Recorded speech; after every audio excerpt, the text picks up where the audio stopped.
Hello everybody, how's it going? So welcome to another One Piece review. This time we're covering episode 1093. After 2 weeks of waiting, we finally get the continuation of the Egghead Island arc, or in this case, the events that took place off Egghead Island. So last week, obviously we had a recap episode about Law. So it's been 2 weeks, and admittedly, episode 1092 turned out to be a complete banger, which nobody expected because of how well done the voice acting was when it comes to like Bonnie.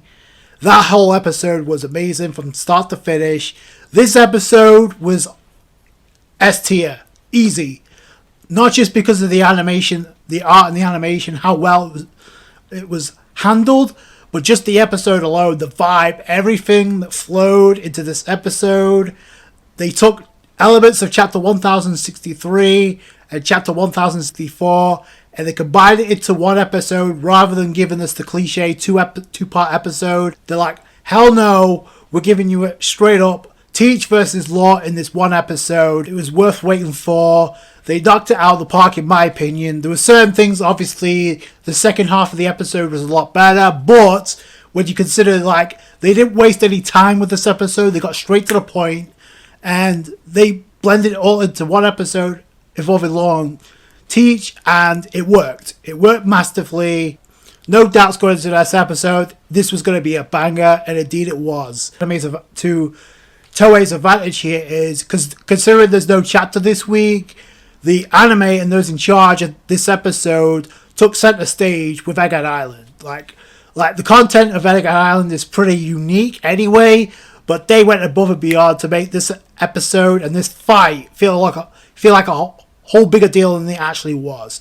They did the same thing with the previous episode with Bonnie revealing that Kuma was a father after seeing the pacifista, and as far as setting the tone for the rest of the year, they did a masterful job because like this was a statement episode. Those in charge who made the decision to change the art style, they made a statement with this episode. So Law versus Teach, place your bet. So we had 2 weeks to wait for this, and admittedly, like I said, they combined elements of chapter 1063 into chapter 1064. Vincent Chanzard, the French animator who's a veteran apparently, and who's worked on One Piece recently, his most infamous work was episode 1062 with the climax to the King, the sensational climax to King versus Zoro, and how masterful the art and animation was in that episode, and you see elements of that integrated into this episode. Clearly, Katsumi Ujizuka, who also worked on that episode, I do believe, who also worked on episode 1062. I believe Natasha Ishida worked on this episode too. As clear as day evidenced by towards the end of this episode, you can clearly see that, so I'll get to that. Not only was this like an action-oriented episode, but everything else that flowed around the action itself was handled great. Like there were certain scenes like I wanted to see more of this. Like the whole thing about the Blackbeard pirates invading Coco Island. I admittedly wanted more content from that after the way they handled that scene, but I'll get to that. So this episode, like I said, they got straight to the point. We go into the beginning of the episode, and immediately the Blackbeard pirates open fire on the Heart pirates in the Polar Tang. They submerge into water to try and get away. And if you pay close attention, it's not cannon fire. It's the exploded apples that Doc Q was apparently using, which we kind of see later on, which is described as exploded apples. They're used to try and blast the Polar Tang. And we see Teach charging up his Gura Gura no Mi abilities. And there's a lot of question marks when it comes to like Blackbeard in this chapter, and I don't know why it's questionable at this point, but I'll get to that as well by the end. So, and uses it to force a whirlpool hole in the ocean, which at this point the Polar Tang is like it's already taking damage, so that's something to keep in mind as well. So they're taking damage, and the fact that the crew was like freaking out, but you couldn't see Law. Automatically, I knew what was up. It's like, okay, yeah, it's the scene where we get Law having his gender swapped thanks to Doc Q's disease abilities from his devil fruit abilities. We also get to see at least 5 of the heart pirates to get affected by this. Beppo was the most hilarious one in my opinion, but we see Law. I guess the people is going to be fantasizing about this. Like, here's your moment with Law changing genders, at least for the time being, thanks to Doc Q's abilities. Like I said, and the other members, 5 of the members of the Heart Pirates get infected by this. Beppo was the most hilarious one, considering I don't know where he got that wig from, but it resembled Carrot. So that was kind of hilarious to me. Law says, fuck that shit. He puts a dead to that immediately, and he reverses the effects of Doc Q's disease. And he said, before he does that, he actually says, battling the Yonko, I've actually found a way to break through. I'm assuming it's like changing properties of his genetic makeup, because that's the only thing I can take from this. Either way, he does it, and he switches himself and most of the crew members back to normal. So that was kind of cool in that aspect. Like, let's not draw this shit out. Let's put a dead to this, and let's get into the action. So I like how they did that. They continue trying to get away. Law says, let's get to higher ground. Let's get to land itself. So they do that immediately. Like I said, they got straight to the point with this episode. So they got to the land, and immediately we have, Van Ogre and Jesus Burgess on the ship. Van Ogre's like, let's go after them. He uses his ability to warp to where Law and the Heart Pirates are submerged on land. And then this is where they get to demonstrate their abilities. Now, I don't know why they felt the need to like reintroduce these characters as if we didn't know that episode 1092 didn't happen. Like, we literally got that in the ending of that episode. So outside, that's the only thing I will say. I don't know why that was put in there. If people actually forgot. If people forgot, then they got reminded real quick, because Jesus Burgess uses his strong ability from the strong fruit to lift up a mountain, which, yes, is impressive.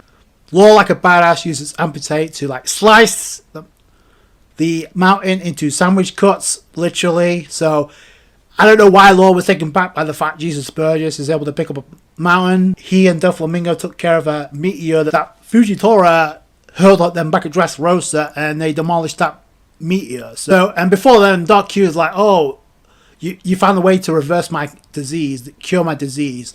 And I was kind of curious how Law got affected in the first place, infected. But I feel like they're going to save that for when Doc Q goes up against a member of the Red Hair Pirates, or if he goes up against Chopper, because I think it's pretty obvious.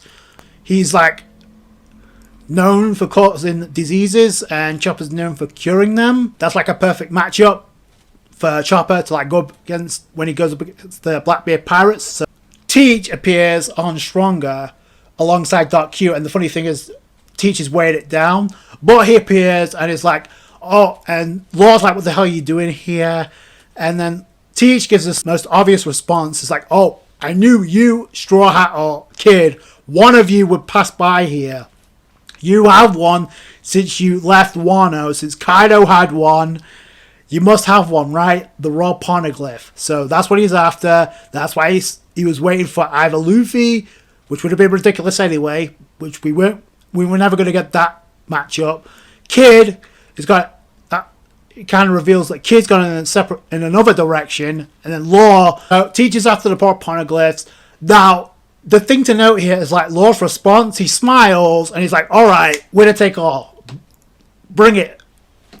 And at first glance, those who don't really follow the manga or don't really know the context, why would Law agree to that? Why not try and get away from Teach? Well, the thing to note is the episode goes long. It makes it crystal clear why Law is gung-ho about this and why it's called winner take all, literally. We go to the first portion of the episode, and the thing is, it's not even the first half. It's like this happens in the first 8 minutes. So, like I said, we've got straight to the point. The second part of the episode, if you want, which is Law versus Teach, that's when the animation really kicks in. We see Teach looking Kaido menacing with the eye glowing. I love that shot. Law orders Hakugan to take care of the Polar Tang. He orders Sachi and Penguin to like go into water so they can launch a counterattack, which does come into effect later on in this fight or in this episode. One of the awesome shots of the episode is like Law walking like a boss as he's charging up his awakening, his like room, as he's about to take out Stronger, or at least take down Stronger with his room attack. Obviously you got the impact frames. The first is the Heart Pirates Jolly Roger, which was pretty cool. As Law's about to unleash the attack to amputate, you see Law's tattoo. I thought that was a really cool touch. He uses that to take out Stronger, or he slices Stronger in half, and I love this. I don't know why, but the slow-mo shot of Stronger being sliced in half. Also, that's Teach's foothold, as long as Doc Q's foothold. So sucks to be them. So Stronger sliced in half. It's not too much of a problem considering Law's using amputate. We've seen this with Kinemon. He was sliced in half and he wasn't dead. So yeah, he got Stronger gets sliced in half. Apparently, Teach didn't know that Law had awakening, and this is something to keep in mind here, because Teach points out, is it an awakening technique? So then Teach recovers, and I have to give Teach props here, because they handled him like a boss in this episode. So he quickly recovers, despite losing his foothold. He uses Tremor Crush, and he uses a punch, and a lot of people seem to think he's using Conqueror's Haki or Advanced Conqueror's Haki on this attack to like cause the sparks, but either way he uses it to blow shit away. And the impact frame that you see where we see Teach about to unleash the attack, I love that shot. So unfortunately Law's getting pinned down with Teach's Gura no Meat abilities, and as cool as it was to see like Law and Teach animated, like I do have to give them props. Like they gave some of the Heart Pirates some spotlight. Specifically, Gene Bart, Sachi and Penguin. Beppo not so much, although he's going to get his moment to shine. So we see Sachi turn into Squirtle and uses water gun multiple times. He uses multiple water gun to take out the apples thrown towards them by Doc Q, and they're exploding. So he's able to take out the apples before they make contact with the ground before they explode. So that's actually pretty cool on Sachi's behalf. Underwater, and they go to the polar tank to try and take out Blackbeard's ship, which to me is kind of a key detail here considering the aftermath of this fight and what I know. And so whether or not that actually happens, whether or not Blackbeard's ship actually gets taken out, I don't know. It's going to be very key if that is. There's a question I had about that when it comes to like when we got this in the manga. So then Law's about to use his awakening, but before then, Van Ogre is about to like take a shot at Law. Beppo gives the command to like protect Censure no matter what. So Gene Bart doing his thing, tanking the shot from Van Ogre and drops. So he tanked the attack. Law uses Kroom, coats his sword in anesthesia, and then uses it to stab Teach. Stabs Teach, and he pierces Teach for the gut, much like Big Mom style. And just like Big Mom, got super cocky because he doesn't feel anything at this point. Well, that's about to change because Law uses Strong Willy to like, I love this shot where you see it channeled straight through the blade. It reached Teach and he's affected from, he's attacked from within. You see the blood spurting out of Teach. Like, that's a major blow. Like, after this, Van Ogre's like, oh, Commodore, you shouldn't have like charged in without a plan. He warps. He goes to Teach and is like, should we back out, go to the ship? Teach is like, no, let's push on. Van Ogre like warps Teach away, and then Teach uses this opportunity to recover and then land directly where Law's at. So now we get a face-to-face confrontation between Law and Teach. The way they paced this episode was tremendous. You got the stare down, Teach versus Law. While this is going on, you see the cannon fire of Blackbeard's ship being attacked from the polar tank. And as it's getting attacked, we go inside the ship to where we find out the pudding has been captured. So that's kind of like one of the big reveals of the episode. The flashback of why it happened. Now, the interesting thing to note here is like we saw pudding captured in the cover story of chapter 1064. They also had somebody else attached to that cover story, but they actually told it in this episode sequences. So we go from Pudding, who's been captured. Then she says, if Big Mom were alive, you would not be saying these things right now. So it cuts to the flashback to where we see Van Ogre and somebody else storm Choco Town or Coco Island on a whole cake island. Mom was away on Wano. It had to have done because there's no way Teach would actually send 2 members of the Blackbeard Pirates to take on Big Mom and her crew while she's on her own turf. Like, no chance. We see that, and I have to give props to Cracker for standing his ground, but it doesn't really work out. You see the Biscuit soldiers being summoned by Cracker to try and put up somewhat of a defense, and the fact that Van Ogre immediately took him out like no problem. He warped, then he sniped each of them, and then Aokiji, it's revealed that Aokiji, who's aligned with the Blackbeard Pirates, he walks by Cracker, and just like that, a 3rd level Yonko commander is frozen solid. Like, no problem. So he's taken care of, he's frozen solid. I don't know why, but this kind of made this scene a whole lot of emotional, considering what we know about the connection of Brule and Katakuri. But when Brule appeared and saw Cracker in the state, she started tearing up. So that added a lot of emotional impact that I did not expect. And that's another thing too. Is I did not see Katakuri anywhere in the victim list caused by Aokiji and Van Ogre. We saw a lot of people. It looked like residents of Choco Town have been frozen solid by Ice Age, by Kuzan. There we see Pudding getting captured, so that's where it leads to now. And it's obvious we know why. I said this multiple times. I don't know how many times. Not only in the manga, when covering this in the manga, but also in the anime. After Whole Cake Island, we were going to see Pudding again because she's a member of the Three-Eyed Tribe that's not fully awakened. That was also stated back in Wano when Kaido and Big Mom are having a conversation. And Kaido's like, don't you have a member of the Three-Eyed Tribe? And Big Mom's like, no, I can't be bothered to wait. I want Nico Robin to help you read the Royal Poneglyph. You remember that? Because that was stated.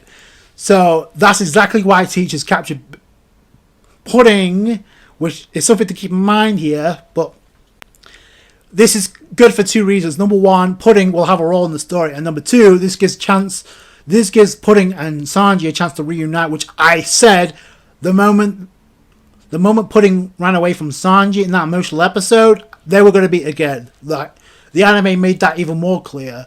So here you go, and the question I have is that they kind of made it vague who it was that was beside Van Ogre, even though those who pick up any detail that's left in the One Piece chapters or in the One Piece episodes, you got people covering it top, left, right, and center to figure out that bring up discussions. For some that cover this religiously, Aokiji being affiliated with the Blackbeard Pirates is not a shock. It's not new.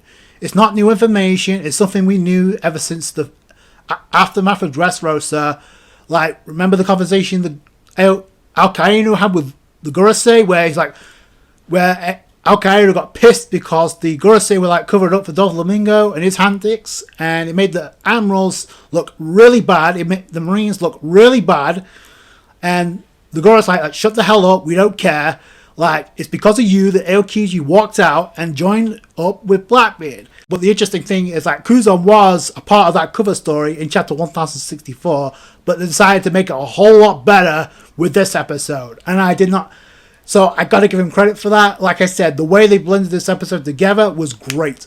On top of the clash we got with Teach and Law, with the art and animation, with how they paced this episode was tremendous. Pudding being captured by the Blackbeard Pirates is going to give Sanji an emotional reason to go after.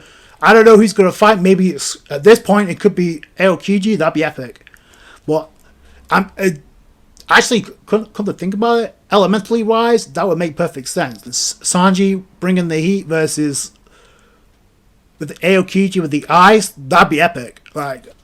But yeah, that's just some things that go from my head right now. Pudding is going to be an emotional driving force for Sanji when we get to that fight. Regardless of whoever he fights, Pudding is going to be a driving force. It's obvious why Pudding is there. So yeah, so everything's set in stone for as we go along in the final saga. We cut from the flashback and Whole Cake Island to like present time, with Law using tacks on the rubble to like aim to fire to what, and fires it at Teach. Teach blocks it, and if you notice, now this is the instance where you really have to pay close attention. Like the people that say that Teach used Advanced Conqueror's Hockey in this episode, I will not doubt, because the moment you see the rubble not make contact with Teach's elbow and he just demolishes away anyhow, that's either an effect of his Gura Gura no Mi abilities, which he spams throughout this entire episode, or, and we know that if you use Advanced Conqueror's Hockey, you do not have to make contact. So that's something to keep in mind here. So it's one of the two. I know it's confusing, but to me, it does like the art elements to say that Teach has Advanced Conqueror's Hockey. Another thing to keep in mind here is, like in episode 1087, we saw Teach clash with Seraphim Hawk, or Mihawk Seraphim, and we see him use Armament Hockey not once but twice for the first time in that episode to block the attack from Seraphim Hawk. But that was also shown in the manga, but I feel like they showed that for a reason. The shot where Law is coming in, and by the way, the Naruto Shida animation kicks in where Law comes in with the Kroom and comes into attack Law. So that was an epic shot. But if you see Teach charging up his his Tremor Crush punch, you see the red spark. So I don't know. Speaking of the final clash, literally, we see Law and Teach clash, and I love this. To me, I love the way this episode ended, where you see Law looking it looked even until I love how the background changes from black to white as Teach is about to use his other arm, because he's blocking Law's sword with one arm. He's about to use his other to use Black Vortex, and I think Law knows what's coming up here, and it doesn't look good. So, but I love how this was shot. Like you see, like I said, the background's changed into black and white. You see Teach looking menacing. You see the Black Vortex forming around Teach and then engulfing Law as it goes to black as the episode comes to an end. So I love that sequence so much. That transition was great, and it really put the dread on the climax of this battle. Like I said, everything about the Law and Teach fight, unless they show us a bit extra, is like pretty much wrapped up at this point. The only thing that they're missing right now is literally the deciding outcome, which, even covering it in the manga, I'm still kind of dumbfounded why Oda decided to take as long as he did to give us what we could have predicted. Like, we knew who was winning, and we knew who wasn't dying. Like I said before, it was a statement episode. Like, with this new art style, like, they put the doubters to rest, in my opinion. They got straight to the point. They blended all the content of Teach versus Law, unless they add something to it later down the road, which I don't think is necessary. But either way, they put the focus on this fight, and they also put focus on the return of Aokiji, and they made that shot of Aokiji as he's using Ice Age to freeze Cracker was another epic shot of the episode that a lot of people are going back to. There's so much to dissect from this episode. Like I said, the way it was blended all together was a masterpiece. Like, straight up, obviously they knocked out the part of this episode. Next week, we're going back to the events of Egg Island, which is why I appreciate the pace of this episode more, so they didn't drag this out 2 episodes, so it wasn't necessary. So I'm glad they did that. Looks like we're going to see the other members of the Straw Hats in their Egghead gear next week, so that's going to be fun. Let me know what you guys think down below. I thought it was tremendous the way it was handled from start to finish. That's going to do it for you guys. Thank you so much for watching. Like the review if you did it, thumbs up. I appreciate that. I appreciate all you guys' support. Subscribe channel for more One Piece. Catch you guys later. Thanks, guys. Bye.